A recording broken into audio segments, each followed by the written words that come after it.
Hey, what's up GDQ? I am Knave357. You can call me Knave for short. I'm here submitting another run for Scooby-Doo Classic Creep Capers. This time we're submitting any percent.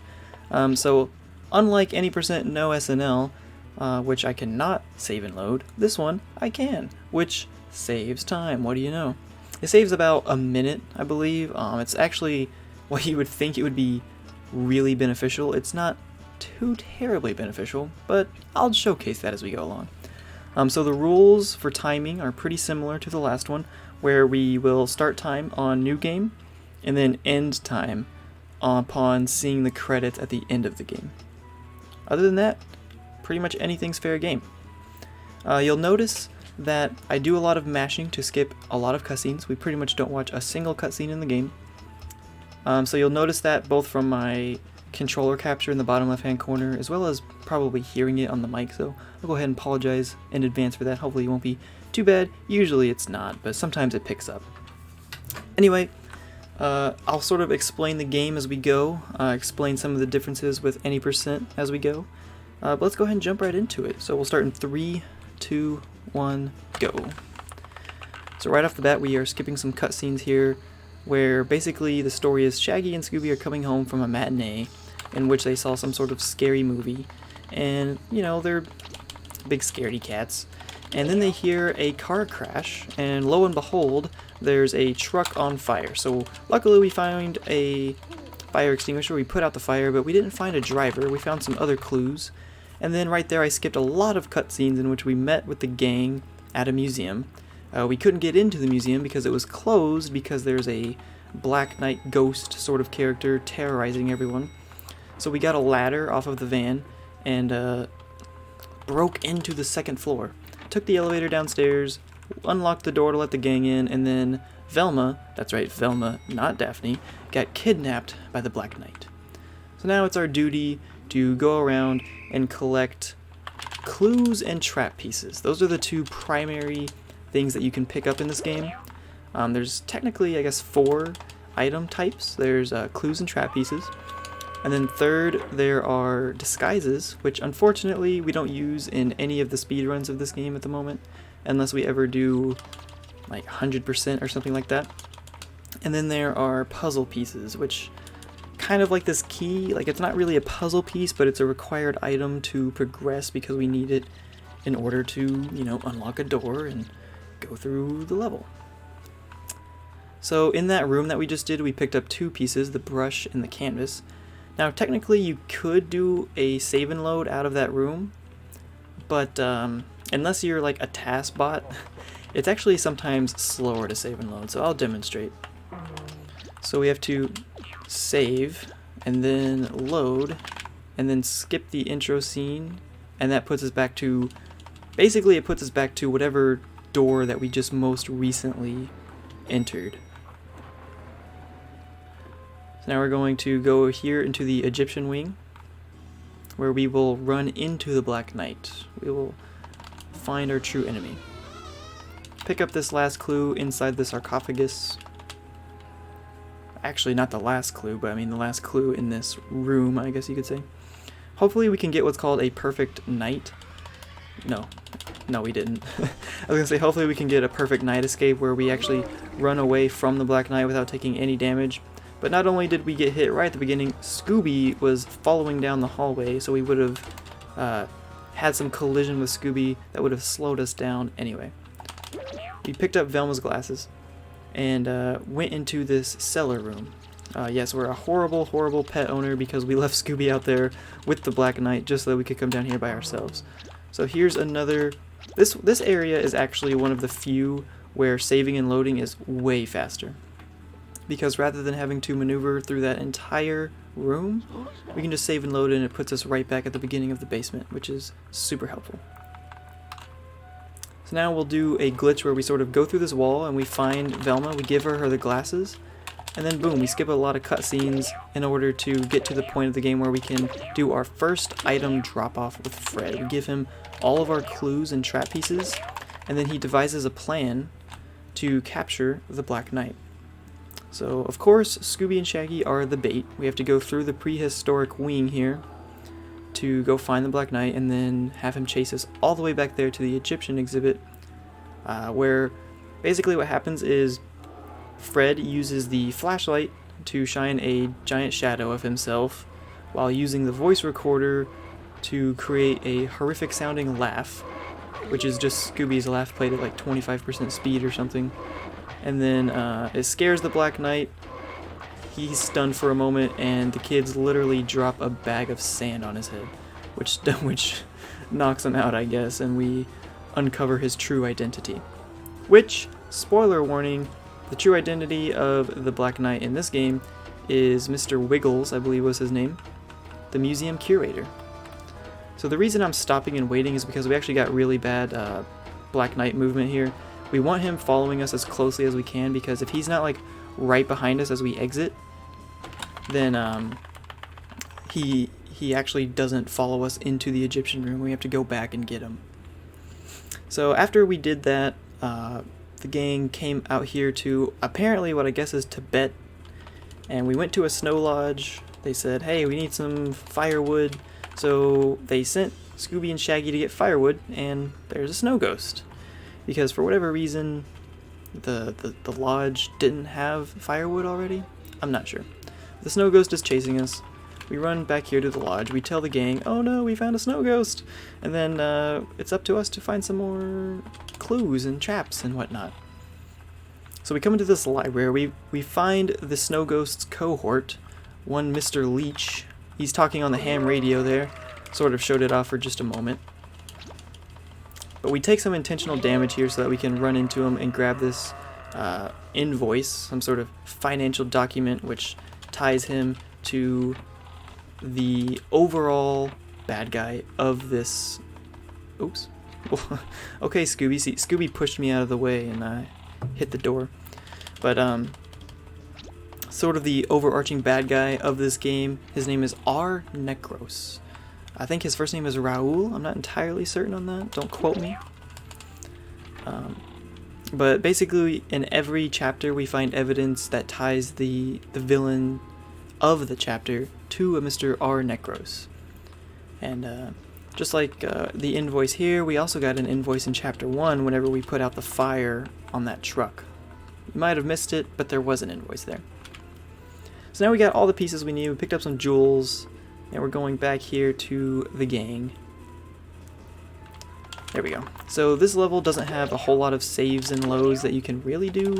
I probably could have saved and loaded whenever we initially found the snow ghost, and whenever we picked up those gems, but it doesn't save a whole lot of time, especially if you don't have taskbot level menuing. Sometimes you can actually lose time because of trying to do saves and loads. However, a lot like the basement back in the Chapter 1, the Black Knight level, coming up here is a sawmill, which is kind of the dreaded sawmill, as it were, because this can definitely make you lose a lot of time in your runs.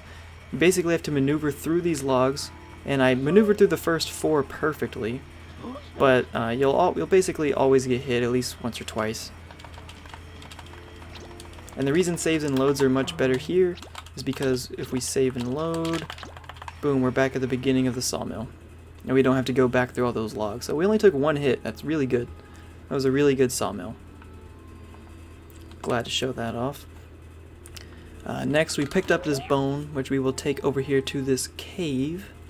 This very unassuming cave. There's a sort of wolf in the way. We just give him the bone. He starts eating it, and we can progress, no problem. And in the back of the cave, there's a ancient temple where we find a Mr. Fuchin Lee. He tells us that he's been hiding here in the temple because the snow ghost scared him, and he's been noticing that the snow ghost comes to the temple and steals things, and then he hasn't somehow he hasn't noticed Fuchin Lee just standing there, I guess. But he's been seeing the snow ghost steal things, so that gives us motive. The snow ghost has been stealing ancient Tibetan treasure and whatnot. So Mr. Fuchin Lee, he gave us this iron key, which will grant us access to the attic back at the snow lodge. Luckily, we juked out the snow ghost there.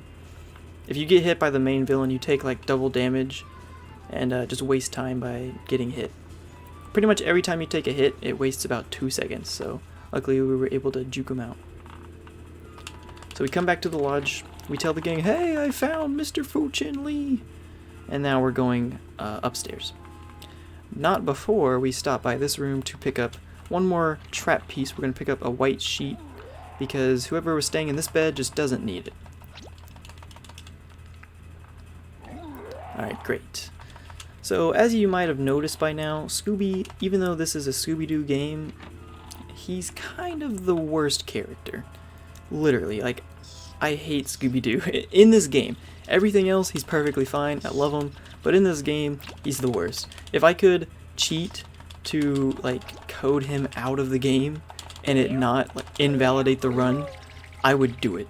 Because he's always in the way, he pushes Shaggy, he makes you, just very slow whenever you're running into him, because for whatever reason they made him have he just has really bad AI and really bad collision. So again, we're dropping off our items with Fred. There's some specific inputs you can do to do it very quickly. If you mess it up, you'll pull up the menu as I did. But basically, if you blink, you might miss the item drop off, because it can be very, very fast, especially if you ever have seen like a task bot do it. Because believe it or not, there actually is a task for this game. I'm not sure if there's one for, it's for any percent. I'm not sure if there's one for any percent no SNL, but there is one for any percent, because I've seen its menuing for doing the saves and loads, and it's pretty crazy. Again, doing the saves and loads doesn't save too much time throughout the run, because there just aren't a whole lot of really good points to do it, especially in the next chapter. That's why I'm bringing it up now. In chapter 3, there's, oh man, I think maybe one place to actually do a save and load. The rest of it you pretty much have to do as normal, which kind of sucks. I wish it could save more time. I also wish that, much like the glitch in chapter 1 where we sort of go through the wall to find Velma, I wish there was more glitches like that we could exploit. That'd be really, really interesting. So, anyone who's interested in this game, it's super easy to run. It's very, very simplistic game. Probably wouldn't be too hard to get into for most people. So if you're interested, there is a Scooby-Doo Discord for this game, as well as several other Scooby-Doo games like Night of 100 Frights, etc. And I know myself and several others would definitely be happy to help anyone interested into getting into any Scooby game, really. But especially this one. This one holds a near and dear place to my heart.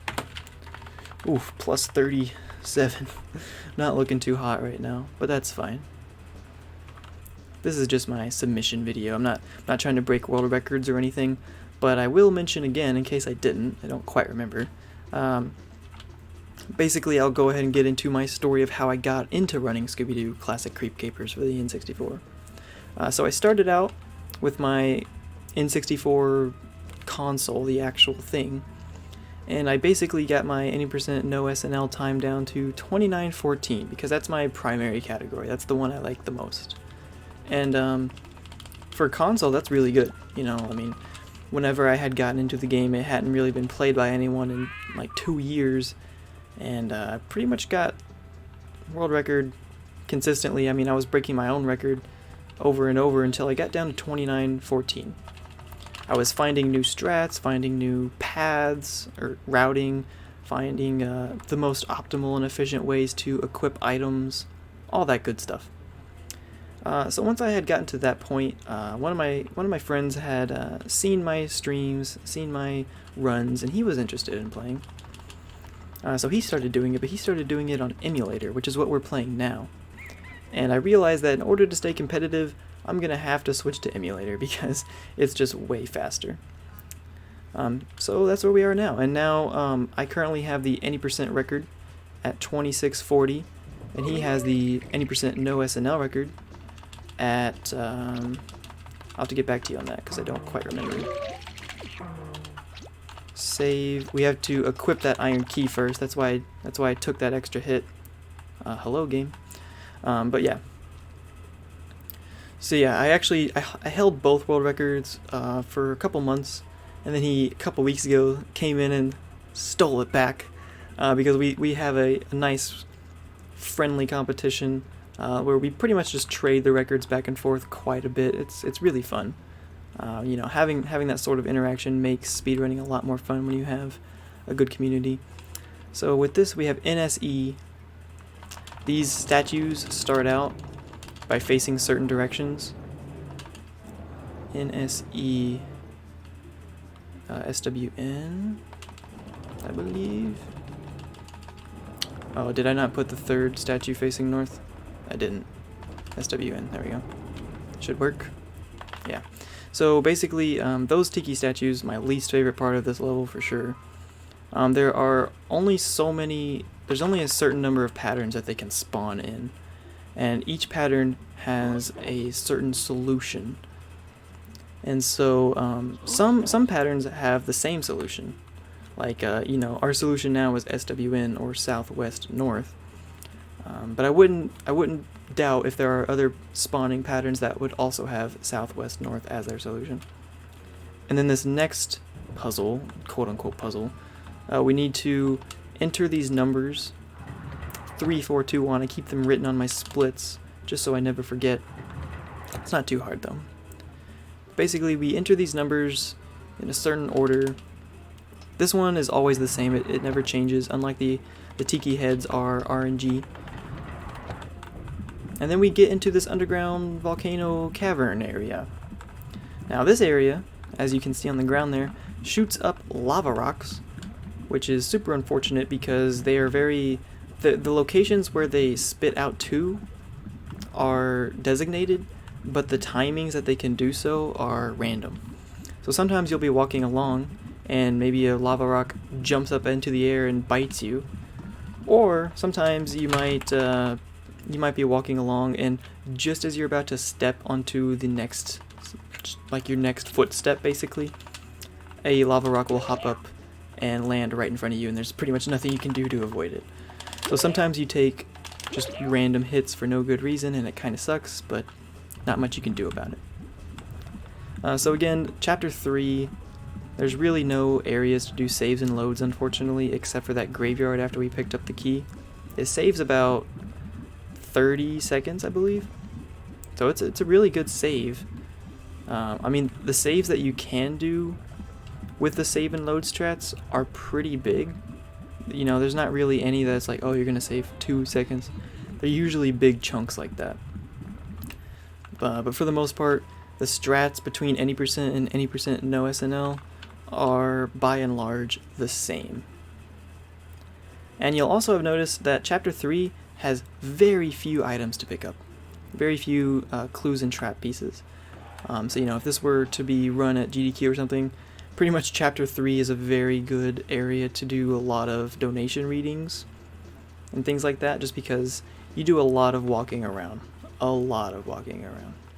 It's definitely my least favorite chapter of the game, in case you haven't noticed.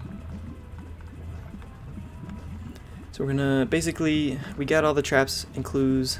Fred devised a plan to catch the witch doctor, and we're gonna do that. We need to lure him back here where we found him, where we found Daphne chained up. Lure him into this back room where we found that box of pearls. And there we go. We captured the witch doctor. In the next chapter, all those cutscenes we just skipped basically detail this chapter's story, which is that, as I mentioned earlier, there's Mr. R. Necros who's connected to all of these villains, and he's been getting sick and tired of seeing this ragtag group of teens sort of mess up his operations. So what does he do? Well, he literally goes out and kidnaps a bunch of teenagers. Yeah, it's kind of messed up, don't think about it too much, but he kidnaps everybody, and then for whatever reason, it's up to Shaggy and Scooby to go save them all. So as you can see, we spawned down in a dungeon, and now we are here in some sort of labyrinth. Now's a good time to mention that enemy movements whenever you walk into a room, such as this giant labyrinth, they have certain cycles, so with optimal movement you can always make certain cycles. So with optimal movement we can not only get through the labyrinth to pick up all the items in a very specific and efficient order, but we can also do it while avoiding all of the enemies, such as this right here. If we didn't do it optimally, that zombie could have turned and hit us. Luckily, we're okay. So next we come over here, pick up this music box, and then we'll go outside. This one's a decent save and load time save. It probably doesn't save as much as like 30 seconds, maybe more like 10. But we can definitely do a save and load here to spawn. It always spawns you right next to the door that you just most recently entered. So that's pretty much how you know where it's going to put you. Pretty much how to know when to do saves and loads. Alright. Didn't get past the rat. But no big deal. Pick up this next fish. Now these fish that we're picking up are puzzle items, because we need to hang them on this wall in the specific order, ascending in size, and then we can unlock this fireplace door that leads to yet another underground labyrinth. This Ghoul King guy here really loves his underground labyrinths. So yes, this is the enemy of this chapter. He is Mr. Raoul Necros, dressed up as the Ghoul King. And yeah, we basically need him to chase us around so that whenever we come up here, we're going to find Daphne, who I guess is captured or chained up or something. And we find her, we say, "Hey Daphne, we're going to save you." Skip the cutscene, and the Ghoul King chases her off. But while he does so, he drops that iron key, which its description reads, "It's very rusty, as if it's been used outside a lot." Here's another very big time save with saves and loads. But it's, oh, wrong way, hello.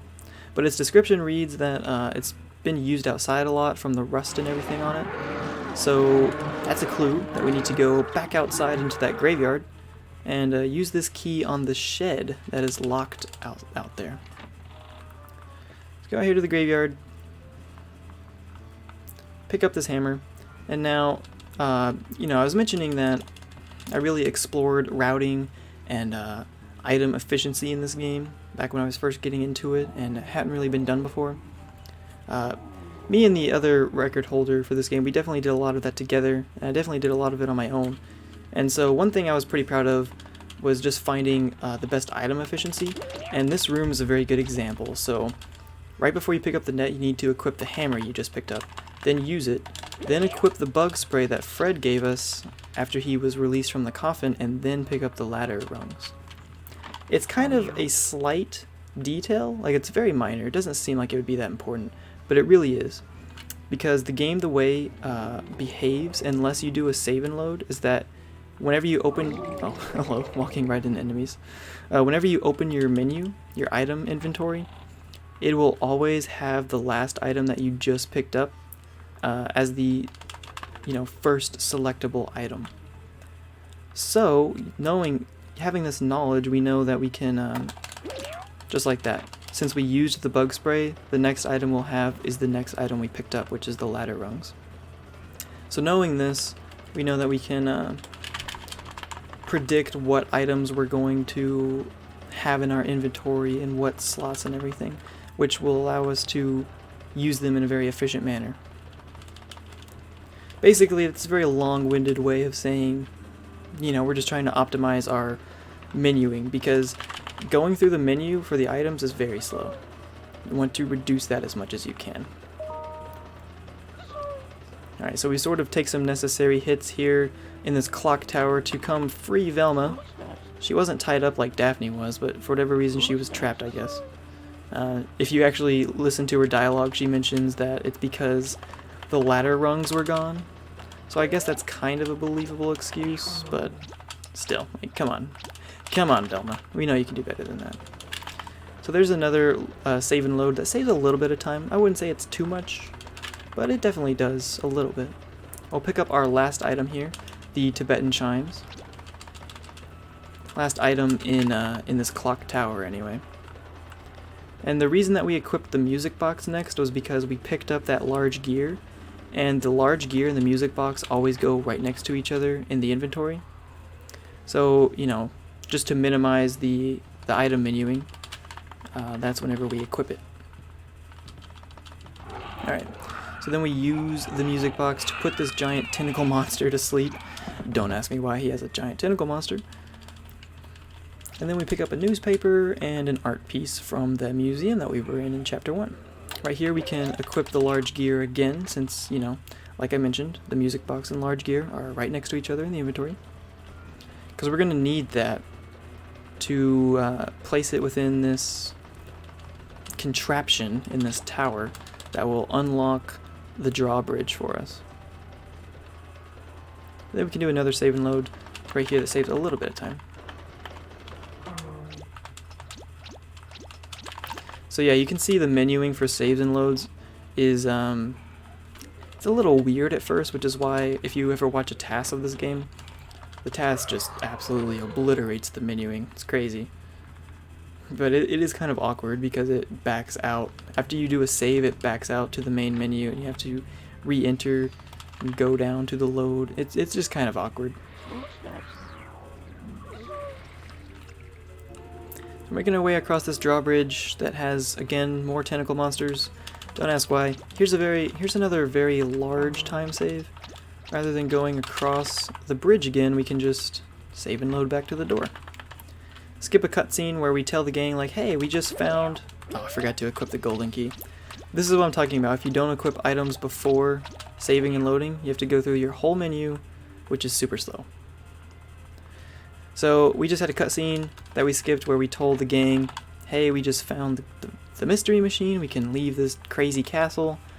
And of course, they're like, no, let's capture this Ghoul King guy, and Shaggy and Scooby are like, oh, fine. So we use that golden key to get into the Ghoul King's lair here. We find him, luckily he didn't notice us for whatever reason. Now we gotta run all the way back to the gang to tell them that we found the Ghoul King and we can trap him now. We know how to trap him. Alright, and then we'll start another item drop-off sequence. This one's probably the longest one of the game because unlike Chapter 3, in which we only picked up like 3 items, in this chapter we pick up a lot of items, as you noticed. And then once we give them all, we spawn here in the trap room. The plan is that giant green glowing pool you just saw, whatever it is, we're basically going to lure the Ghoul King to this area. We're going to have him somehow fall into that giant pool, giant pit, and then we fish him out with that hook and chain that we got. That's our brilliant plan. Brilliant Mystery Inc. gang plan. Don't look too much into it. This is Scooby-Doo logic. So once we reach the Ghoul King, it takes about 45 seconds to get back to the end. There's actually, you know, no more saves and loads. This is pretty much it. Because now that he's following us, it's not like we can really do any. Like I said, the save and load category, while it's interesting, it really doesn't save a major amount of time from the non-save and load. In fact, it can really sometimes lose time if you're not very good at the menuing.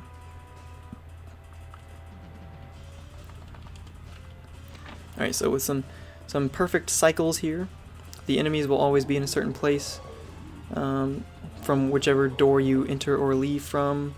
So with some perfect movement through this labyrinth, we can get to this door, skip the ending cutscenes, and then once we see the credits, that's time. 27:35.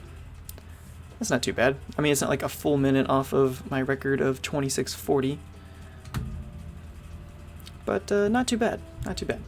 You know, definitely a little bit of nerves and a little bit of, you know, just basically whenever you're trying to prepare for submission for GDQ, you know, I don't expect to be breaking any records, but hey, I don't think you guys expect that either.